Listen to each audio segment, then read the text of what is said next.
Anaheim has $9 million in cap space. Their best young forward might cost nearly double that. That's not a future problem. That's a right-now problem this month. Here's who we're talking about. Cutter Gauthier led the entire Ducks roster in goals last season, 41 of them, and in points with 69 in just 76 games. In the playoffs, he kept scoring at a point-per-game pace, 12 points in 12 games before Anaheim got knocked out in the second round. He is not a project, he is the guy. And right now, he doesn't have a contract. So why's the cap this tight in the first place? 3 weeks ago, Anaheim had to match an offer sheet. Philadelphia threw a 5-year, $90 million offer at center Leo Carlsson. $18 million a year, the richest annual average value in NHL history at the moment it was signed. Now you're going to be the highest paid player in the league. So how have your expectations and goals kind of changed now because of that that title that you have now? Yeah, exactly. I mean, I'm gonna grow as a player too. I've done that every year so far. Trying to get away from these slumps that I've been having, in seasons, but trying to stay, at the highest level I can be all year round. It's gonna be hard, but that's my goal too. Here's the part that makes this interesting. Anaheim didn't have to match it. If they'd let it ride, they'd have walked away with 4 first-round picks as compensation instead. No cap hit attached at all. They matched anyway on July 9th, and it briefly made Carlsson the highest-paid player in the entire league. On top of that, defenseman Pavel Mintyukov got a new deal too. 5 years, $7.2 million a year. Add it up. And that's how a team ends up with $9 million of breathing room for a player who might command close to double that. I'll admit, that's the part I keep coming back to. Most front offices offered 4 first-round picks instead of an $18 million cap hit. At least think hard about it. Anaheim didn't blink. That tells you something about how much they believe in this core, even if it's the exact decision now squeezing them on Gauthier. Seasons in Anaheim, and he had a really good year, as you said, at 67 points. I think they expect his production to maintain, but the thing is, he's not a center. He never will be a center. He's bad defensively. He's not particularly good on faceoffs, so he probably has to play on the wing, and he'd probably be a great fit on the wing of a number 1 offensive line. The problem is they don't have a number 1 center, and that was the whole thing behind Carlsson. And I don't know whether they're going to be able to get a number 1 center unless they can convince Detroit. For context, offer sheets almost never happen in this league, and even when one does land, it almost never gets matched. Most GMs just pocket the picks and move on, because matching means committing serious term and money to a number somebody else set, not you. Anaheim swimming against that current is part of why this whole situation exists in the first place. So how does this actually get solved?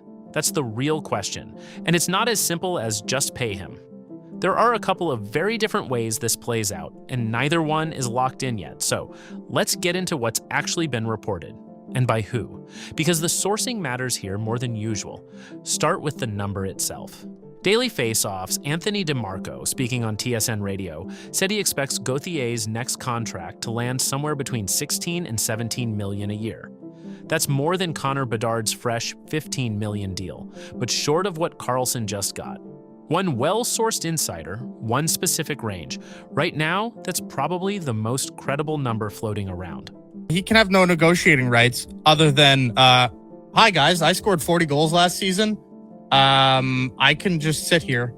I'm comfortable sitting here. I don't have to sign a deal right away. I can just wait. At his point, with no offer sheet eligibility or arbitration rights, he's a guy that his only now ticket or tool is holding out.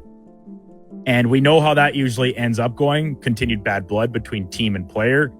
I don't see that as a route Anaheim wants to go down, especially now. You want to keep this relationship as positive as possible. And if they do come to terms in these holdout spots, it's usually short-term deals and then just 1 year on the next until he does become offer sheet eligible. He gains arb rights, and now you're just giving more hammers in the hands of the player and his agent to eventually walking him to free agency. Then there's the other number, and it's a little wilder. Former NHL defenseman Keith Yandle on the Spittin' Chicklets podcast said he'd been told Gauthier wouldn't take a penny less than Carlsson's $18 million. Worth noting, though, Yandle walked that back toward roughly $16.5 million later, in that same appearance. I'll be honest, a podcast guy relaying something he heard secondhand is a softer source than a beat reporter citing his own sourcing. Take it for what it's worth, which is something, but not gospel. I'll admit, the whole situation is a little funny to me. Matching one 9-figure offer sheet is supposed to be rare enough that a team doesn't have to think about cap gymnastics again for a while. Anaheim's doing it twice in the same summer, just with different math. That's not normal. Now, the trade piece. And this is where I want to be careful because it's the part of the story that's easiest to overstate. The Hockey News floated 3 specific names this past weekend as possible cap casualties if Anaheim needs to clear room. Alex Killorn, Chris Kreider, and Frank Vatrano. All 3 have one thing in common: expiring money on an expensive roster. Killorn's in the final year of his deal at $6.25 million, and he'd need to clear a 15-team no-trade list, which limits the market but doesn't kill it. Kreider's in his final year too. At $6.5, a name-brand veteran on an expiring deal is exactly the kind of asset a cap-strapped team tends to move. Vatrano's the trickiest one. He's owed $4.6 a year over 2 more seasons, and he's coming off a year cut short by injury, so his value is a little softer right now, even if the term is more manageable for a trade partner. Moving any one of those 3 frees up somewhere between 13 and 15.5 million, depending which guy goes. And this actually matters. That's the Hockey News' own speculation. Nobody with real sourcing has said any of those 3 players is actually being shopped right now. No trade is reported. No trade is close. If anyone tells you a deal is imminent, they're getting ahead of what's actually out there. And I'm not going to do that to you. Here's the twist nobody's really talking about, though. Gauthier can't actually be offer sheeted by another team. He doesn't have the NHL service time required for it. So whatever just happened with Karlsson in Philadelphia, that specific play isn't on the board here. Sounds like it closes off the scary version of this story. It actually does the opposite. If Anaheim and Gauthier genuinely can't get a deal done, the only way he ends up somewhere else isn't a rival team swooping in with an offer sheet. It's Anaheim trading him themselves. I don't think that's likely for what it's worth. They just spent real draft capital and cap room proving they'll fight to keep their guys. Paying Gauthier is the obvious next move here, not the alternative. But obvious and done aren't the same thing, and he's still sitting there unsigned as of this weekend. So here's where it actually stands. No spin. $9 million in space, a winger probably worth 16 to 17 of it, at least 3 veterans who could theoretically get moved to make the math work, and 0 confirmed trades attached to any of it yet. Training camp is coming up fast, and unsigned RFAs who miss it don't get paid and don't get to play, which puts real pressure on both sides to get something done before it turns into a standoff nobody actually wants. Somebody's probably moving before then. I just can't tell you who, and honestly, neither can anyone else reporting on this right now.